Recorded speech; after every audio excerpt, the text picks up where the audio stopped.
Hello friends. तो इसके पहले वीडियो में जो है हम लोगों ने ये 2023 का पेपर जो है इसके एमसीक्यू को किया था, ठीक है। तो आज जो हम लोग इसमें जो है आप लोगों के वर्णनात्मक परत जो कि आप लोगों के 50 नंबर का क्वेश्चन होता है, इसके पूरे इंपॉर्टेंट क्वेश्चन देखेंगे। जो जो प्रश्न इसमें आया है उसका फुल सोल्यूशन आज देखेंगे इस वीडियो में, ठीक है। तो अगर चैनल पर आप लोग नहीं हो तो चैनल को सब्सक्राइब कर लेना और बेल आइकन को ऑल पे प्लेस कर देना, ठीक है। यहाँ चलिए आप लोग शुरू करते हैं, जो कि आप लोगों का वर्णनात्मक प्रश्न जो कि बहुत ही इंपॉर्टेंट है। और जितना भी इस वीडियो में बताऊंगा मैं सब आप लोग एक कॉपी बना के उसमें सब लोग रट लेना, उसको याद कर लेना, किसी भी हाल में उसको याद करके बोर्ड एग्जाम में जाना। यकीन मानो आप लोगों का पूरा पूरा वही पेपर आ ही जाएगा, ये समझ के जाना आप लोग, ठीक है। तो चलिए यहाँ से चलिए आप इसको करते हैं, देखते हैं। पहला जो क्वेश्चन इसमें है आप लोगों का, ये सब क्वेश्चन जो एमसीक्यू था वो मैंने करा दिया था। आप लोगों को वीडियो मिल जाएगी डिस्क्रिप्शन में, वहाँ से देख सकते हैं आप लोग जाके।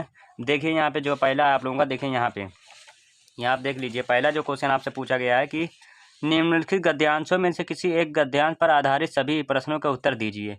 देखिए 2+2+2 करके है आप लोगों का, ठीक है। 6 नंबर का है ये आप लोगों का, ठीक है। देखिए पहला गद्यांश जो आप लोगों का है कि आसवा रोई पास आया, ममता ने रुक कर कहा, ठीक है। यहाँ पे देखिए आप लोगों का दूसरा देखिए अथवा करके दिया गया है, कितना जीवन बरस पड़ा है, इस प्रकार से ये अथवा अलग करके दिया गया है। तो देखिए हम लोग ये वाला करेंगे, आसवा रोई पास आया वाला, ठीक है। देखिए किस प्रकार से इसको करेंगे हम लोग। देखिए यहाँ देखिए सबसे पहले हम लोग डाल देंगे क्या, खंडोबा प्रश्न उत्तर संख्या 1, क्योंकि देखिए खंडोबा है यहाँ पे, प्रश्न उत्तर संख्या आप लोग देख लीजिए। तो यहाँ पे देखिए आप लोग 1 है प्रश्न उत्तर संख्या, ठीक है। उसके बाद देखिए हम लोग यहाँ पे डाल देंगे गद्यांश। सिंपल गद्यांश डालने के बाद हम लोग यहाँ पे एक डाल देंगे हेडिंग में संकेत।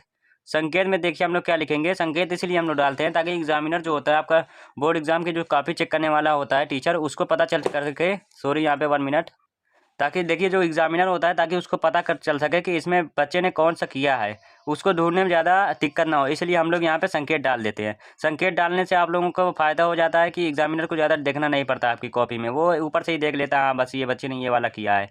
तो देखिए इस प्रकार से हम लोग संकेत डालेंगे कि आसवा रोई पास आया डैश डैश मैं जाती हूँ यहाँ से, इस प्रकार से ये हो गया, ठीक है। अब देखिए हम लोग क्या डालेंगे यहाँ संदर्भ डालेंगे हम लोग। संदर्भ में देखिए किस प्रकार से लिखना होता है। संदर्भ में आप लोग को लिखना होता है, पाठ का नाम लिखना होता है और आप लोगों का जो लेखक होते हैं या उनका नाम लिखना होता है, ठीक है, जिसने लिखा होता है, ठीक है। इतना करना होता है संदर्भ में। देखिए किस प्रकार से लिखा जाता है, आप लोग देख लीजिए यहाँ पे कि प्रस्तुत गद्यांश हमारी पाठ्य पुस्तक हिंदी के गद्य खंड में संकलित ममता नामक कहानी से लिया गया है। इसके लेखक छायावाद युग के परिवर्तक श्री जयशंकर प्रसाद जी हैं, इस प्रकार से लिख सकते हैं। या इस प्रकार से आप भी लिख सकते हैं कि प्रस्तुत गद्यांश हमारी पाठ्य पुस्तक हिंदी के खंड काव्य में संकलित ममता नामक पाठ से लिया गया है। ये इसके लेखक श्री जयशंकर प्रसाद जी हैं। खत्म, इतना भी लिख सकते हैं आप लोग, ठीक है। उसके बाद देखिए यहाँ पे पूछा गया है हमसे कि रेखांकित अंशों की व्याख्या कीजिए। यहाँ पे देखिए आप लोग रेखांकित अंशों की व्याख्या कीजिए, ये पूछा गया है। अब देखिए रेखांकित अंशों की व्याख्या किस प्रकार करेंगे हम लोग यहाँ पे। तो देखिए हम लोग इस प्रकार से हेडिंग बना लेंगे, रेखांकित अंशों की व्याख्या, इस प्रकार से ये हो जाएगा आप लोगों को। उसके बाद देखिए आप लोग यहाँ क्या करेंगे कि श्री जयशंकर प्रसाद जी कहते हैं कि ममता ने अश्वारोही को बुलाकर उससे कहा कि उस व्यक्ति मेरे घर का नव निर्माण कराने का आदेश अपने एक अधीनस्थ को दिया था।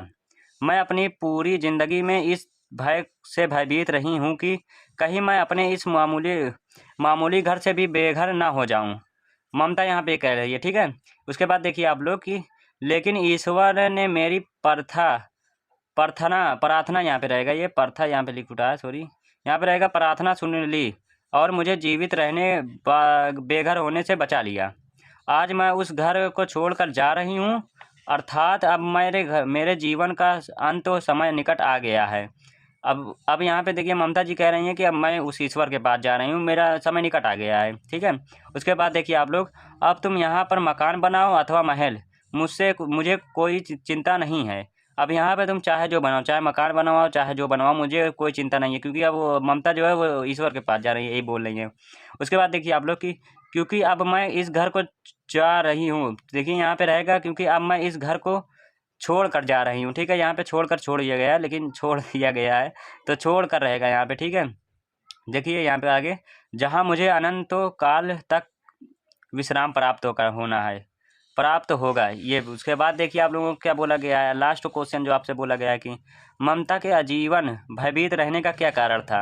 आप लोगों को देखिए कारण बता देना है, इस प्रकार से आप लोग डाल देंगे। या आप लोग हेडिंग बना सकते हैं कि ममता के अजीत रहने का कारण, इस प्रकार से हेडिंग बना सकते हैं, या फिर आप लोग सिर्फ 3 नंबर डाल दीजिए, क्वेश्चन खत्म लिख दीजिए। उसके बाद देखिए कारण क्या था कि ममता नहीं चाहती थी कि मुगल शहंशाह के पैर उसकी स्वभूमि झोपड़ी पर पड़े, ठीक है, मैं पड़े, और वह उसे किसी की सहायता दे। वह अपने निवास स्थल को लेकर भयभीत हो रही थी। वह अपने किसको लेकर भयभीत हो रही थी? वो तो निवास स्थल को लेकर भयभीत हो रही थी। तो ये था पहला क्वेश्चन। अब देखिए आप लोग यहाँ से देखिए दूसरा क्वेश्चन जो आप लोगों का, अथवा करके आप लोग ये भी कर सकते हैं, लेकिन हम लोग एक ही करेंगे, वो ऊपर वाला, क्योंकि बोला गया है कि आप लोग इनमें से कोई एक गद्यांश पर आधारित प्रश्न का उत्तर दीजिए। तो हम लोगों ने एक कर लिया वो। चलिए अब देखिए दूसरा जो क्वेश्चन पूछा गया है उसको देखते हैं हम लोग क्या पूछा गया है यहाँ पे। यहाँ देख लीजिए आप लोग जो दूसरा क्वेश्चन पूछा गया है हम लोगों से, यहाँ पे देखिए आप लोग ये यहाँ देखिए पूछा गया है कि सॉरी यहाँ पे ये है आप लोगों का हाँ ये निम्नलिखित में से किसी एक पद्यांश पर आधारित प्रश्नों के उत्तर दीजिए। देखिए वो गद्यांश होता है, हमने एक उत्तर दे दिया, अब ये पद्यांश है आप लोगों का। तो पद्यांश में देखिए इसी प्रकार से सेम प्रश्न 2-2 नंबर के एक क्वेश्चन रहता है, उसी प्रकार से इनमें भी करना होता है आप लोगों को, ठीक है। देखिए यहाँ पे पूर्ते निक्सी रघुवीर बुध धीरे धीरे दय माघ में ढगा देव।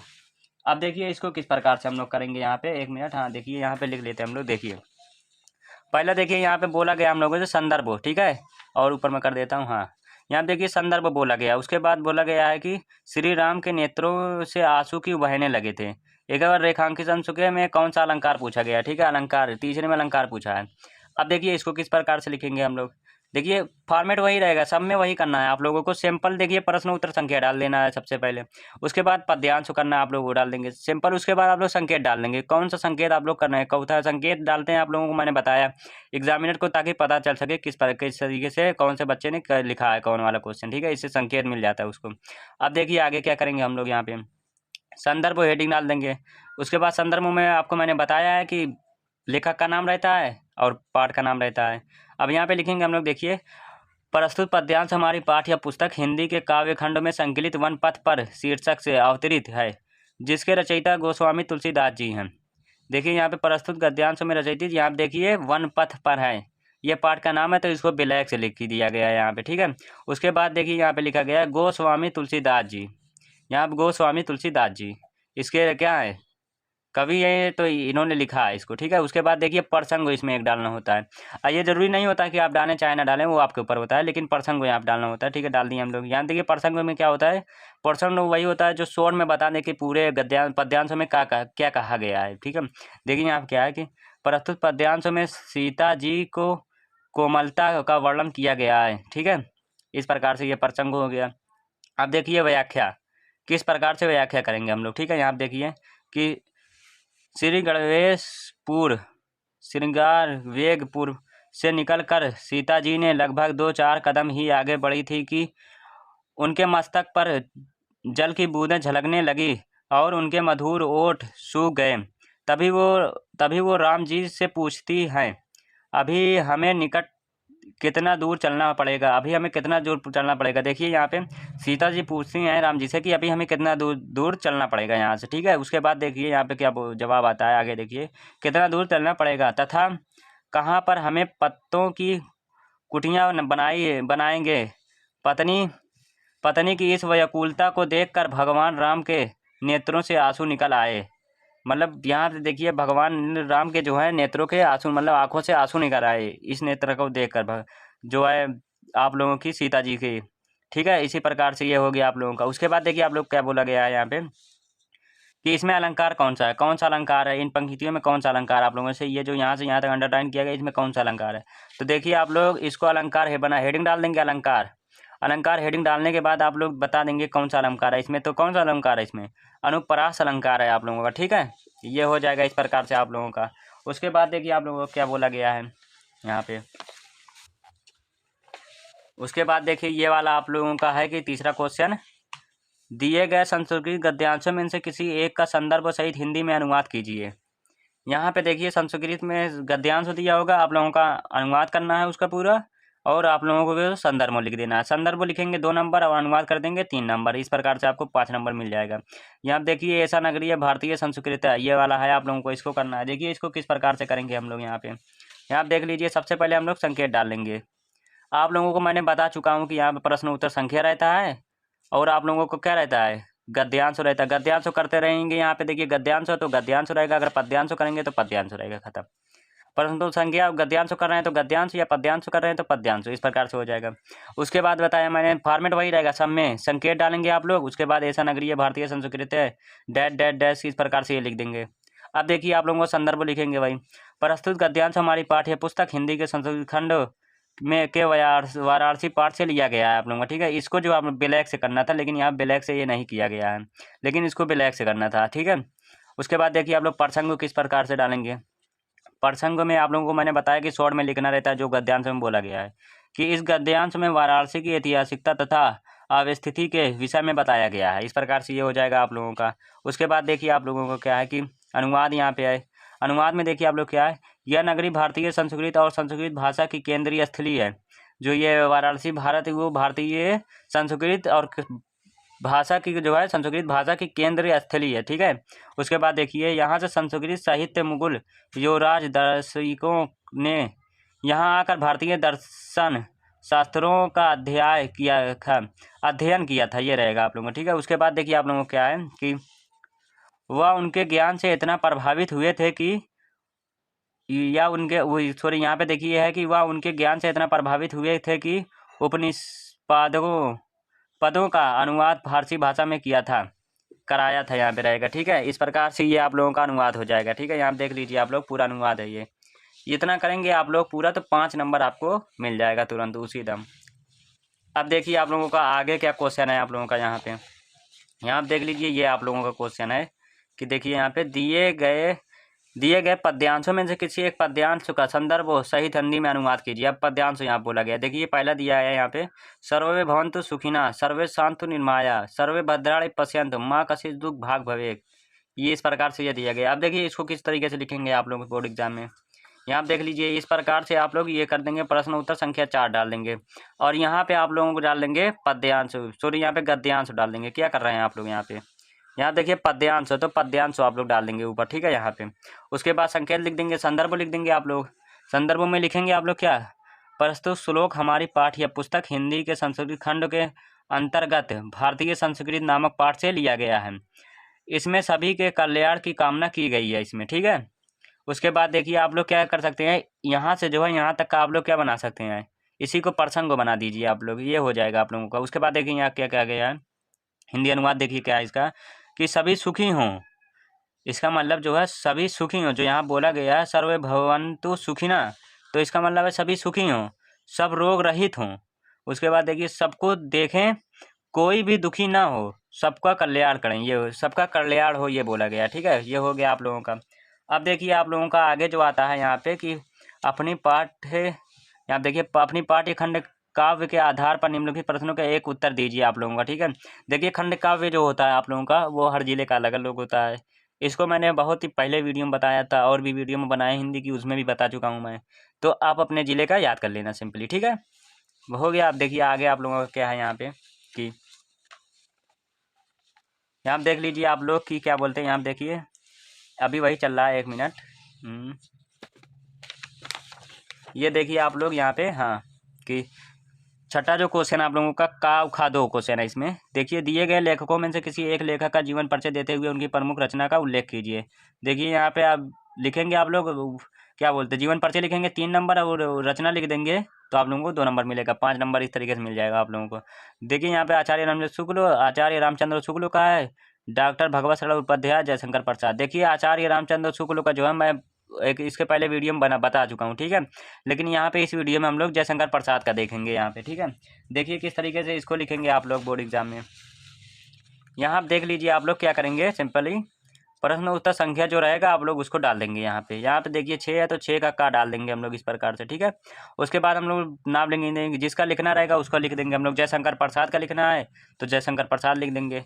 और यहाँ देखिए कितने नंबर पे है ये जयशंकर प्रसाद, तीसरे नंबर पे है तो यहाँ पे 3 डाल देंगे हम लोग इस प्रकार से। यहाँ डाला नहीं गया लेकिन डाल देंगे आप लोग बोर्ड एग्जाम में, ठीक है। उसके बाद जीवन परिचय हम लोग हेडिंग बना लेंगे।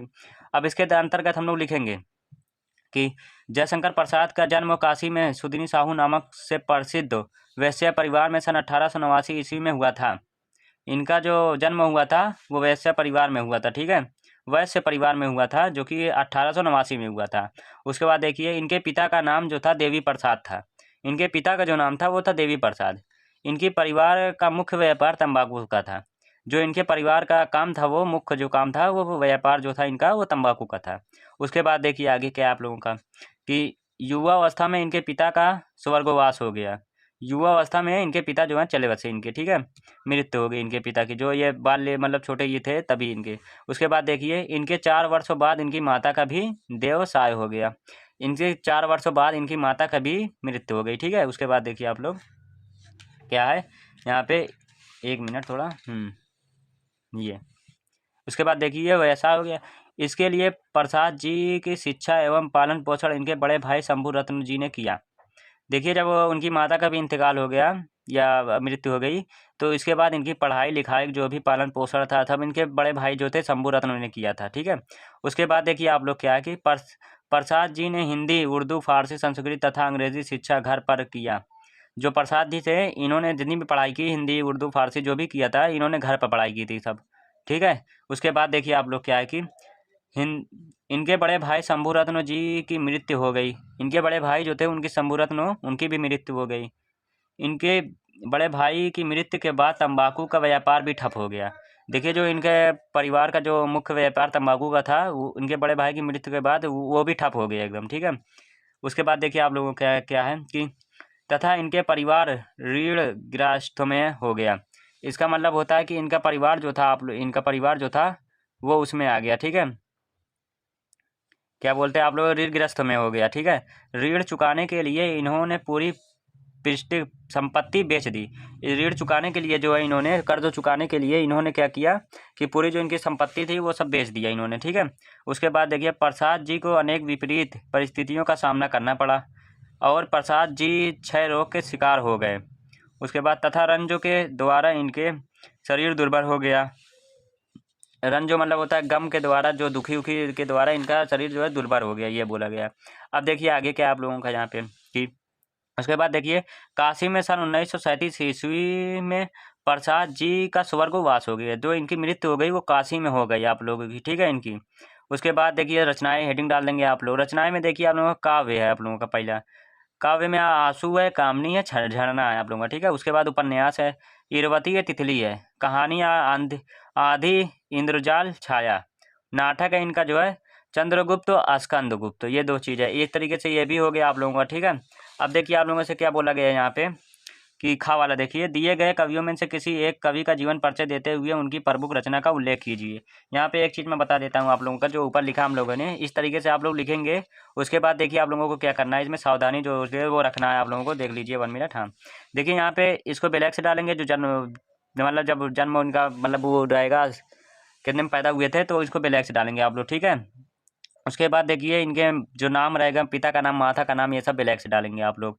और इसके बाद देखिए आप लोग इस तरीके से एक आप लोग आयताकार बना लेंगे। उसमें आप लोगों को क्या करना है, शॉर्ट में जो माता का नाम, पिता का नाम, इनका नाम, रचनाएं, मृत्यु, ये सब आप लोगों को शॉर्ट में इसमें लिख देना है इधर। इस तरीके से करेंगे आपके बोर्ड एग्जाम में जो है एग्जामिनर को क्या लगेगा कि हाँ इसी में देखेगा वो और लगेगा हाँ पूरा सही किया गया है। तो यहीं से आप लोगों को पूरा पूरा 5 नंबर दे देगा। ये पूरा पढ़ने की ज़रूरत नहीं रहेगी उसको, ठीक है। इस प्रकार से अगर आप लोग करेंगे तो समझ में आया होगा, उम्मीद है जो बताया हूँ। चलिए अब देखते हैं आप लोगों का, जो आप लोगों का यहाँ पे दिया गया है खा वाला कि जी कवियों का यहाँ पे जीवन परिचय लिखना है। वही सेम फॉर्मेट है, 2 नंबर 3 नंबर करके आप लोगों का है।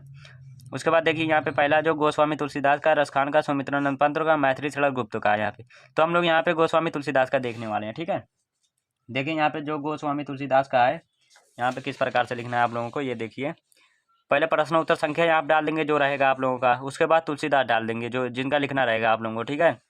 अब देखिए आप लोगों को आगे क्या करना रहेगा, जीवन परिचय आप लोग हेडिंग डाल देंगे। उसके बाद लिखेंगे आप लोग कि गोस्वामी तुलसीदास जी का जन्म, यहाँ पे एक मिनट, जन्म सन 1532 ईस्वी में बाधा जिले के राजापुर गांव में हुआ था, माना जाता है। यहाँ पे देखिए माना जाता, हुआ नहीं था, माना जाता है, ठीक है। और यहाँ पे देख लिया आप लोग संवत भी डाल सकते हैं जो आपका मन करे, तो नहीं तो आप लोग 1532 ही डाल सकते हैं ओनली, ठीक है। यहाँ पे देखिए कुछ विद्वान इनका जन्म स्थान एटा जिले के सोरो नामक स्थान को मानते हैं। देखिए यहाँ पे कुछ विद्वान जो हैं इनका जन्म राजापुर गाँव में नहीं मानते हैं, यहाँ पे सोरा नामक स्थान को मानते हैं इनका जन्म, ठीक है। उसके बाद देखिए आप लोग इनके पिता का नाम आत्माराम दुबे एवं माता का नाम हुलसी था। इनके पिता का जो नाम था वो आत्माराम दुबे था और इनकी माता का नाम हुलसी था, ठीक है। इनका जन्म अभूकत मूल नास्त्रों में होने के कारण इनके माता पिता ने इन्हें बाल्यकाल में ही त्याग दिया था।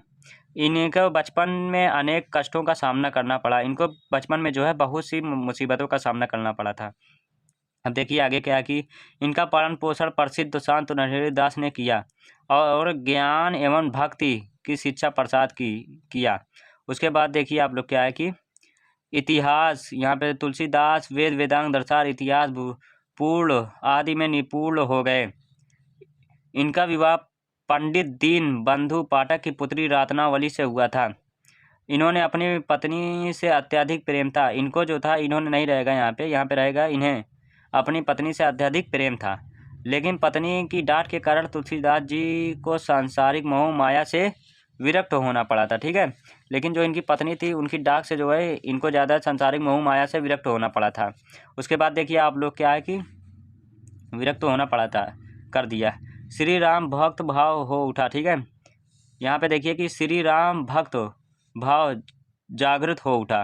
1574 ईस्वी में इन्होंने श्रेष्ठ महाकाव्य रामचरितमानस की रचना की। इन्होंने 1574 में जो है रामचरितमानस की रचना की थी। उसके बाद देखिए इनकी मृत्यु सन 1623 ईस्वी में के लगभग हुई थी। इनकी मृत्यु जो थी वो सन 1623 ईस्वी के लगभग हुई थी। उसके बाद देखिए आप लोग रचनाएं आप लोगों की बची है। रचनाएं से देखिए किस प्रकार से लिखेंगे आप लोग, हेडिंग डाल देंगे रचनाएं हेडिंग डालने के बाद आप लोग यहाँ पे लिखेंगे दोहावली कवितावली रामचरितमानस आदि, इस प्रकार से लिख देंगे। 2 बोला था हम लोगों ने, 3 लिख दिया, आदि कर दिया। और ठीक है, इस प्रकार से कर देंगे आप लोग। अब देखिए आप लोगों को यहाँ पे क्या बोला गया है कि सातवां जगह क्वेश्चन क्या है आप लोगों का। 7वां क्वेश्चन जो है आप लोगों का कि अपनी पाठ्य पुस्तक में से कष्ट तो कोई एक श्लोक लिखिए जो इस प्रश्न पत्र में ना आया। आप लोगों को एक श्लोक लिखना है जो इस प्रश्न पत्र में ना आया। यहाँ पे मैं दिखा देता हूँ आप लोगों को 2 श्लोक यहाँ पे आप लोगों का जो लिखा गया है, 1 और 2 ये लिखा गया है। ठीक है, अब इसमें आप लोगों को लिखना है जो इस प्रश्न पत्र में ना आया हो। ठीक है, चलिए देखिए इसको किस प्रकार से आप लोग लिखेंगे। तो देख लीजिए आप लोग यहाँ पे प्रश्न उत्तर संख्या डाल देंगे। 7 है तो 7 डाल देंगे आप लोग। उसके बाद आप लोग हेडिंग डाल देंगे श्लोक। श्लोक में आप लोग लिखेंगे मान हित्वा प्रियो भवती क्रोध हित्वा ना सोचती। ठीक है, पहली लाइन ये हो जाएगी आप लोगों की। उसके बाद देखिए काम हित्वा वन भवती लोभ हित्वा सुखी भवेत। इस प्रकार से ये दूसरी लाइन, 2 लाइन का श्लोक लिखना है हम लोगों को। ये 2 लाइन का श्लोक पूरा हो गया आप लोगों का इस प्रकार से। चलिए अब आगे देखिए आप लोगों को क्या बोला गया है। आप लोगों को ज़्यादा कुछ नहीं करना रहता है, बस थोड़ा थोड़ा ही लिखना रहता है, वो पूरे नंबर मिल जाते हैं। अब देखिए यहाँ पे देखिए क्या है कि निम्नलिखित में से किन्हीं 2 प्रश्नों का उत्तर संस्कृत में दीजिए। यहाँ पे देखिए 4 दिया गया है, इनमें से किन्हीं 2 का आप लोग उत्तर संस्कृत में दे देंगे तो आपको कितना नंबर मिलेगा, 4 नंबर मिल जाएगा। देखिए अब इसको किस प्रकार से आप लोग करेंगे बोर्ड एग्जाम में। यहाँ पे 1 मिनट, हाँ ये था। देखिए इसको किस प्रकार से करेंगे। यहाँ पे देखिए प्रश्न उत्तर संख्या यहाँ पे डाल देंगे आप लोग जो भी रहेगा। उसके बाद नंबर 1 वीरा केन पूज्यते, हम लोगों ने 1 किया है, वीरा केन पूज्यते वाला किया है। हम लोगों ने 3 किया है। यहाँ पे 1 जो बचा है आप लोगों को लास्ट वाला, वो आप लोग करेंगे। ठीक है, आप लोग कमेंट करके बताना है उसको। ठीक है, चलिए यहाँ देखिए आप लोग वीरा केन पूज्यते वीरा विरण पूज्यते पहला हो गया आप लोगों का। सिंपल है, देखिए ये 2 नंबर मिलेगा आप लोगों को, इतना करेंगे। 3 लाइन लिखना है, 3 शब्द लिखना है, 2 नंबर मिलेगा। अब देखिए आप लोगों को इसको कैसे करेंगे। पदेन बिना सी की दूरा याति, पदेन बिना यंत्र दूरा जाती, ये आप लोगों का हो गया। 2 करना था, 2 नहीं, लेकिन हम लोगों ने 3 किया। 1 आप लोगों को कमेंटों में बताना है। ठीक है, अब देखिए आप लोगों को देखिए क्या है आप लोगों का। देखिए तीसरा जो है चंद्रशेखरा का आसती, आप लोगों को देखिए इसको किस तरीके से लिखेंगे। चंद्रशेखरा प्रसिद्ध क्रांतिकारी देशभक्ति च आसिता, इस प्रकार से ये हो जाएगा आप लोगों का। ठीक है, अब देखिए आप लोगों को क्या बचा है यहाँ पे, ये सब हो गया जितना भी था। अब 9 नंबर जो क्वेश्चन बचा है वो लॉन्ग क्वेश्चन होता है आप लोगों का बहुत ही।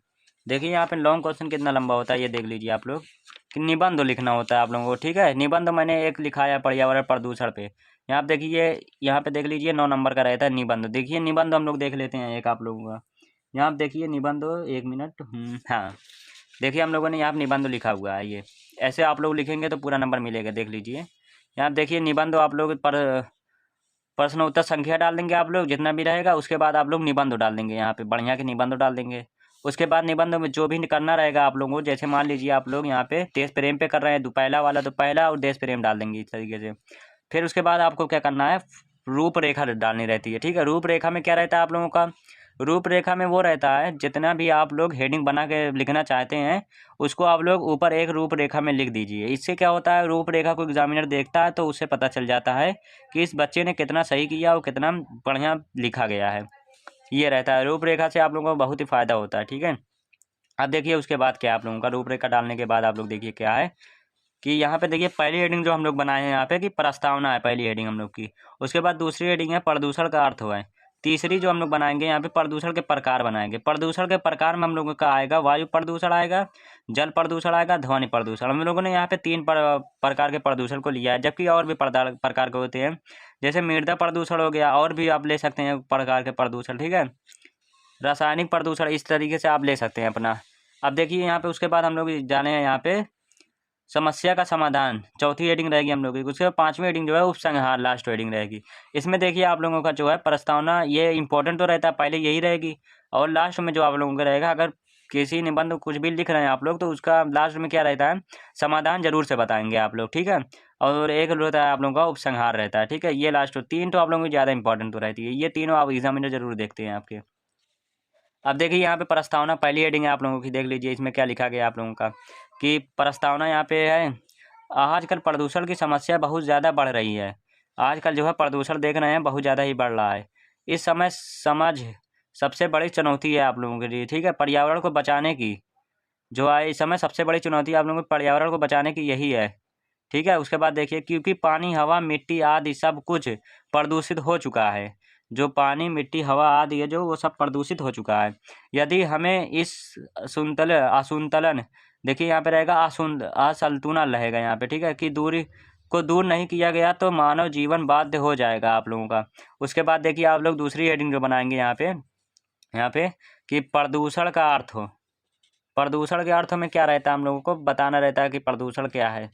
अब देखिए प्रदूषण, बढ़ती हुई जनसंख्या पर्यावरण के संतुलित को बिगाड़ कर दूषित कर देते हैं। बढ़ती हुई जो जनसंख्या है पर्यावरण को बिगाड़ कर दूषित कर देते हैं। उसके बाद देखिए यह गंदा वातावरण जीवधारियों के लिए हानिकारक है। इस प्रकार वातावरण को यहाँ पे रहेगा, इस प्रकार वातावरण को प्रदूषण करने को प्रदूषण कहते हैं। अब उसके बाद देखिए इससे मानव को संकट उत्पन्न हो सकता है। इससे जो मानव का है वो संकट उत्पन्न हो सकता है मानव के लिए, ठीक है। अब देखिए यहाँ पे क्या है कि प्रदूषण के प्रकार जो आप लोगों के ये तीन प्रकार के हम लोगों ने लिखा है, जबकि आप लोग और भी प्रकार के लिख सकते हैं, ठीक है। हम लोगों ने तीन ही प्रकार लिया है यहाँ पे। देखिए वायु प्रदूषण पहला, जल प्रदूषण और ध्वनि प्रदूषण। वायु प्रदूषण देखिए किस प्रकार से आप लोगों का यहाँ पे हेडिंग डालेंगे वायु प्रदूषण। उसके बाद देखिए वायु जीवन का अनिवार्य स्रोत है। ऑक्सीजन मनुष्य के लिए बहुत ही हानिकारक, बहुत ही आवश्यक है। आजकल वायुमंडल में ऑक्सीजन का भी संतुलन बिगड़ रहा है।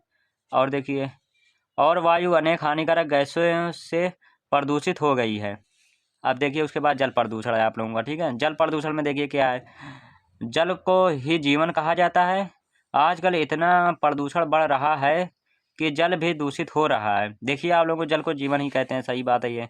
उसके बाद देखिए इतना प्रदूषण बढ़ रहा है जो कि जल भी दूषित हो गया है अब देखिए इसके बाद क्या है कि इससे भयानक बीमारियां हो सकती हैं, जिससे लोगों का जीवन खतरे में है। इससे जो है भयानक बीमारी भी होती है और लोगों का जीवन भी खतरे में है। अब देखिए आगे क्या आप लोगों का ध्वनि प्रदूषण। ध्वनि प्रदूषण भी आजकल नई समस्या है।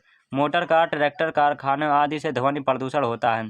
देखिए ध्वनि प्रदूषण जो है ये भी बहुत इंपॉर्टेंट हो, जैसे डीजे हो गया, लाउड स्पीकर हो गया, ये सब आप लोगों के ध्वनि प्रदूषण में आएगा, ठीक है। अब देखिए यहाँ पे समस्या का समाधान, ये हेडिंग डालेंगे हम लोग। इसमें देखिए क्या है कि बढ़ती हुई जनसंख्या और औद्योगिकी ने विश्व के सम्मुख प्रदेश की समस्या पैदा कर दी है। अब देखिए उसके बाद क्या है कि आजकल वायु प्रदूषण, जल प्रदूषण, ध्वनि प्रदूषण, रासायनिक प्रदूषण आदि को कम करो, और देखिए यहाँ पे उसके बाद क्या है कि और उसको समाप्त करने का प्रयास करें ताकि प्रदूषण खत्म हो सके। अब देखिए उसके बाद क्या रहेगा आप लोगों का यहाँ पे, ये था आप लोगों का समस्या का समाधान था। अब देखिए उपसंहार, लास्ट हेडिंग जो रहेगी आप लोगों की, इसमें क्या कर रहा था आप लोगों का, देखिए प्रदूषण वर्तमान समय से सबसे बड़ी बीमारी, सबसे बड़ी समस्याओं में से एक है। जो प्रदूषण है वो वर्तमान समय से सबसे बड़ी समस्याओं में से एक है अभी तक, ठीक है। उसके बाद देखिए यह कहना गलत नहीं है कि होगा कि हम इंसानों की वजह से ही पर्यावरण प्रदूषण लगातार बढ़ता जा रहा है। और ये देखिए ये कहना नहीं गलत नहीं है कि हम ही लोगों की वजह से प्रदूषण बढ़ रहा है। एक मिनट। अब देखिए आगे क्या है आप लोगों का कि इसलिए हम सबको प्रदूषण को कम करने के लिए आवश्यक कदम उठाने चाहिए। देखिए इसीलिए हम लोगों को क्या करना चाहिए कि आवश्यक कोई कदम उठाना चाहिए इसके लिए, और हम लोगों में जागरूकता फैलाकर ज़्यादा से ज़्यादा पेड़ लगाकर वाहनों के इस्तेमाल करके अपने पर्यावरण को काफ़ी हद तक अच्छा बना सकते हैं। हम लोग क्या कर सकते हैं, जागरूकता फैलाकर और ज़्यादा से ज़्यादा पेड़ लगाकर हम लोग क्या कर सकते हैं, प्रदूषण को बचा सकते हैं। और हम लोगों को क्या, देखिए यहाँ पे क्या है कि बचा सकते हैं, अच्छा बना सकते हैं। उसके बाद देखिए कि इसलिए केवल एक व्यक्ति को नहीं बल्कि हर व्यक्ति को प्रयास करना चाहिए। ये केवल एक व्यक्ति से नहीं होगा, हर व्यक्ति को ऐसा करना चाहिए, तभी आप लोगों को प्रदूषण की समस्या का समाधान मिल सकता है, ये कहना चाहते हैं इसमें। और आगे भी लिख सकते हैं आप लोग कि पेड़ क्या बोलते हैं, सड़कों के किनारे घने वृक्ष हों, और भी इस प्रकार से आप लोग बनाए हुए फैक्ट्रियों को दूर रखा जाए, आप लोगों को इस तरीके से बनाकर। और आगे भी लिख सकते हैं आप लोग, ठीक है। तो अगर इतना ही लिख के आएंगे जितना मैंने बताया इस वीडियो में, तो आपको पूरे पूरे अंक मिल जाएंगे, 9 के 9 अंक मिल जाएंगे, ठीक है। तो जितना भी मैंने इस वीडियो में सॉल्व कराया हूँ आप लोगों को पेपर, इन सबको आप लोग ज़रूर से रट लेना, ठीक है। और आप लोग जितना भी मैंने इस पेपर को सॉल्व किया है, मॉडल पेपर आप लोगों का, तो इसको ज़रूर से आप लोग एक कॉपी बना लेना, उसमें कर लेना। 22 फरवरी को जाके आप लोग छाप के चले आना है पूरा, ठीक है। 22 फरवरी को आप लोग जाके छाप के करे आना। और आप लोगों को एक चीज़ बताना था कि आप लोगों का जो है मैथ जो है, आप लोगों का मैथ का भी आप लोगों की वीडियो आने वाली है, इसी प्रकार की मैथ की भी वीडियो आने वाली है, ठीक है। तो आप लोग चैनल पे को सब्सक्राइब कर लीजिए और आप लोग बेल आइकन को ऑल पे प्रेस कर दीजिए। मिलते हैं आपके किसी नेक्स्ट वीडियो में, तो के लिए जय हिंद, जय भारत, वंदे मातरम। और पढ़ाई करते रहिए आप लोग, ठीक है।